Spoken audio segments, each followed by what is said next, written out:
마태복음 20장 말씀을 읽는 새벽인데요. 이 마태복음 20장은 우리가 앞부분에 비유의 말씀이 주어지죠. 포도원 품꾼에 대한 비유 말씀을 주셨는데 이 말씀은 19장의 마지막 부분하고 연이어서 주님이 주시는 교훈입니다. 이제 예루살렘으로 올라가시기 전에 주님은 세 번째 공식적으로 예루살렘에 왜 올라가는지 하는 사실들을 제자들에게 구체적으로 말씀하시게 됩니다. 그 말씀을 듣는 일과 함께 어떤 일이 있었느냐. 이 세베대의 아들들의 어머니가 예수님에게 아들들을 데리고 와서 자기 자식들을 좌편 우편에 앉게 해달라라고 부탁을 하는 내용이 나타납니다. 그 일로 인해서 주님께서 무엇을 위해서 오셨는지 하는 말씀을 주시게 돼요. 그리고 마지막 부분에는 맹인 두 사람이 고침받는 사건이 기록이 되고 있습니다.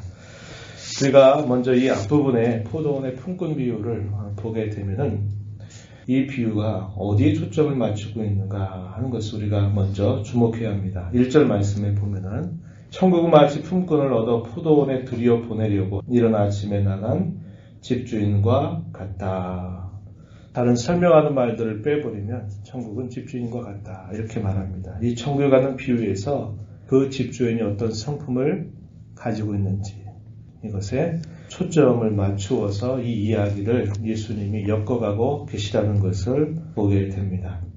주님이 이미도 임한 이 천국의 영적인 질서, 이치가 무엇인가를 말씀하시는데 이 19장 마지막에서는 앞의 이야기와 반대되는 이야기를 하시는 부분이고 20장 이 비유를 통해서 말씀하는 것은 그와 같이 그렇기 때문에 이와 같이 이렇게 하시면서 말씀을 하고 있는 겁니다. 먼저 이 비유의 내용을 짚어보죠. 하루에 한 데나리온씩 품꾼들에게 약속을 해서 그들을 포도원에 들여보내서 일을 하게 합니다. 이른 아침부터 그렇게 하는 겁니다. 그리고 그 주인이 시간마다 불러들여서 계속적으로 포도원에 일을 하도록 하는 것이죠. 이른 아침부터 시작했다고 이야기합니다. 그리고 나서 제3시, 제6시, 제9시, 제11시 이렇게 표현되어 있는데 오늘 우리의 시간으로 환산을 하면 6시간을 더하면 됩니다. 그러니까 제3시 이렇게 말하면 우리의 시간으로는 9시입니다. 오늘날 우리가 하루 이렇게 일하는 분들 일하게 할 때 9시가 되면 이미 다 끝났다 하고 들어갈 겁니다. 그런데 9시에 그 장터에 사람들이 있는 것을 본 이 포도원 주인은 그를 또다시 불러서 포도원에 들어가서 일을 하게 하죠.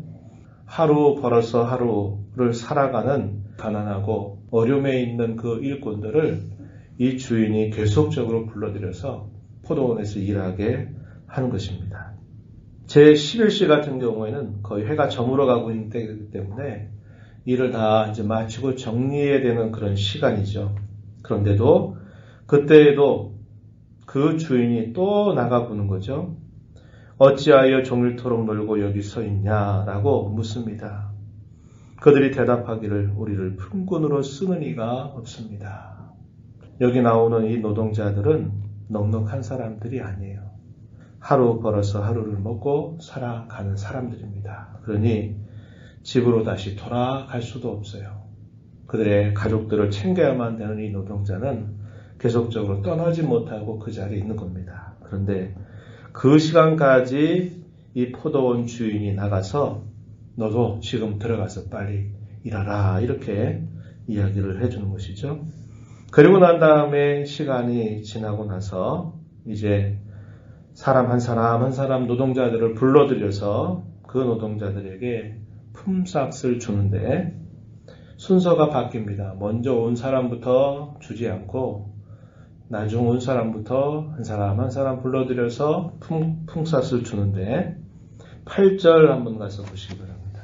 저물매 포도원 주인이 청지기에게 이르되 품꾼들을 불러 나중 온 자로부터 시작하여 먼저 온 자까지 싹을 주라 이렇게 이야기합니다.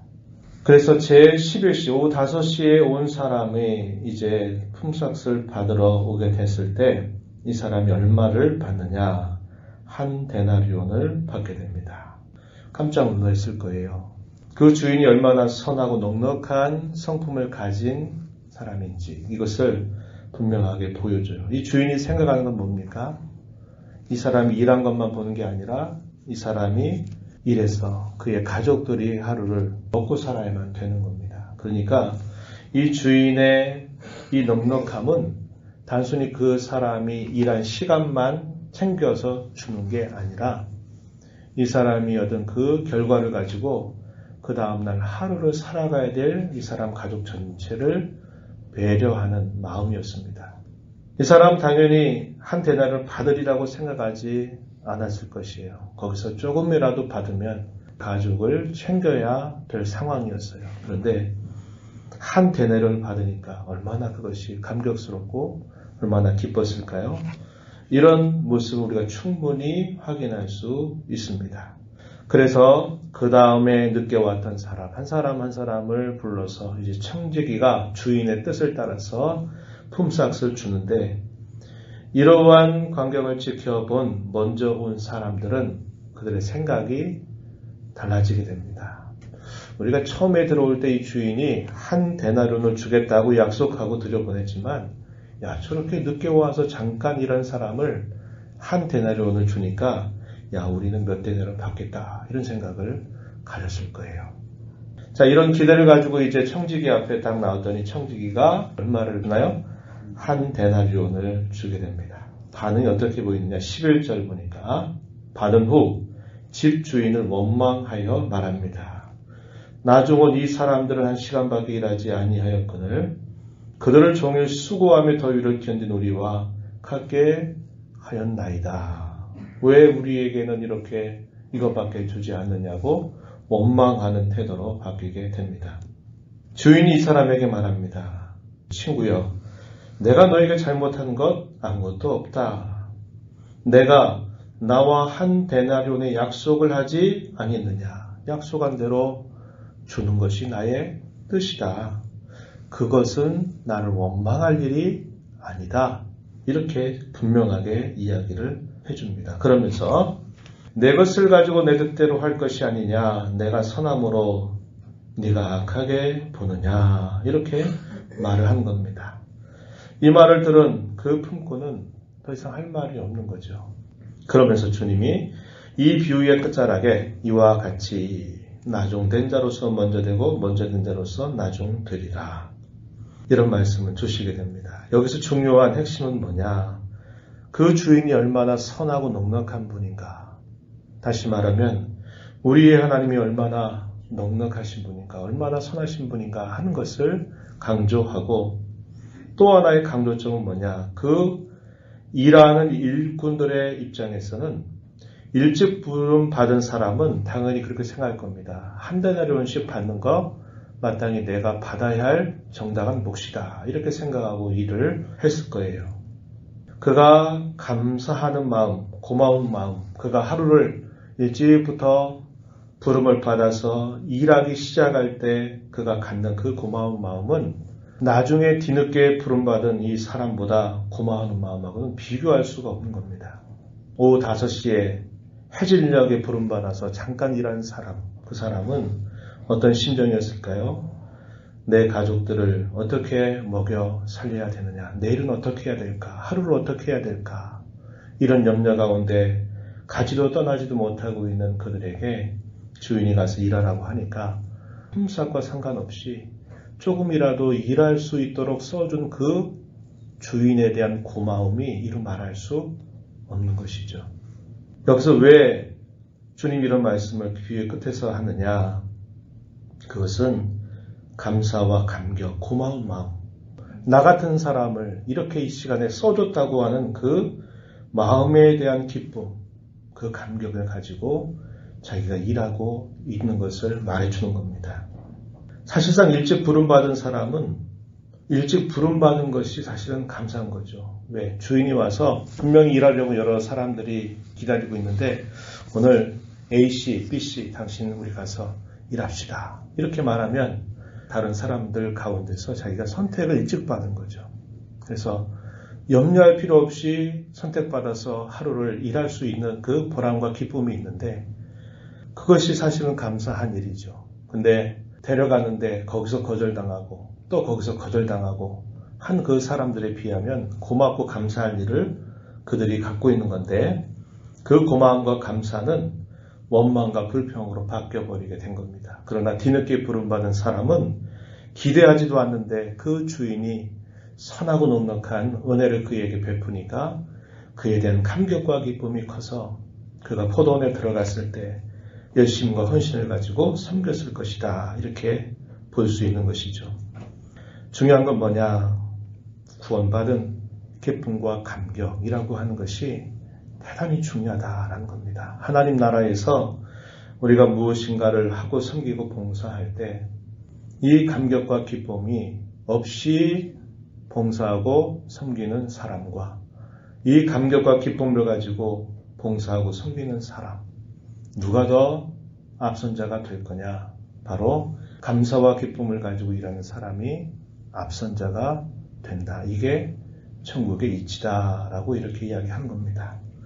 우리가 교회 가운데 여러 신앙생활을 많이 한 사람들은 먼저 일한 일꾼과 같은 심정을 갖기가 매우 쉽습니다. 처음에는 일찍부터 내가 세상 가운데 빠지지 않고 내가 하나님을 잘 섬겨올 수 있었던 것, 내가 젊은 날을 허비하지 않고 내가 하나님의 은혜를 입어서 내가 부름받아서 주님 안에서 살게 하신 것이 참 감사한 일인데 그 감사가 잊어버리게 되고 뒤늦게 온 사람들이 막 열심을 내서 막 하는 것을 보고 그걸 시샘하고 하는 그런 모습을 보일 수가 있다는 겁니다. 그래서 우리는 이 비유를 통해서 천국에서 먼저 될 자가 어떤 사람이냐, 너를 감사와 감격을 가지고 주의 몸된 교회를 섬기고 또 삶 속에서 늘 그 은혜를 기뻐하면서 살아가는 자임을 우리가 배우게 되는 겁니다. 그래서 우리는 신앙생활 하면서 이것을 놓치면 안 됩니다. 하나님께서 나 같은 사람을 불러서 이렇게 섬기게 하신 것, 주님의 나라를 위해서 살게 하신 것, 이것에 대한 감사가 늘 우리의 심령 속에 있어야만 돼요. 그래서 우리의 신앙생활은 우리의 마음을 끊임없이 살펴야만 돼요. 그리고 하나님께서 저와 여러분에게 베풀어 주신 그분의 사랑이 얼마나 넓고 깊고 크고 위대한가 하는 것을 날마다 헤아리면서 그 은혜를 더 깊이 알아가는 자들이 되어야만 먼저 된 자와 같이 주님을 향해서 잘 섬겨갈 수 있는 걸음이 되는 겁니다. 그러나 반대로 내가 신앙생활을 많이 하고 먼저 했다 하더라도 우리의 마음의 상태와 이 마음이 하나님께 대한 감사와 감격이 사라져버리게 되면 오히려 뒤늦게 신앙생활하면서 열심을 내고 주님을 기뻐해서 행하는 사람보다 다 뒤처지게 되어 있다는 것을 주님은 우리에게 말씀하고 있는 겁니다. 그래서 우리의 신앙 걸음에 있어서 우리의 마음을 잘 살피는 것, 또 한편 하나님께서 저와 여러분에게 베풀어 주신 이 구원의 은혜가 얼마나 크고 길고 넓은가를 끊임없이 헤아리는 그런 자세를 가져야만 된다는 것을 우리는 이걸 통해서 배울 수 있게 되는 것입니다. 그리고 또 뒤로 가서 보게 되면 주님은 내가 온 것은 섬김을 받으려고 온 게 아니라 나는 섬기려고 왔다. 이런 말씀을 하시게 됩니다.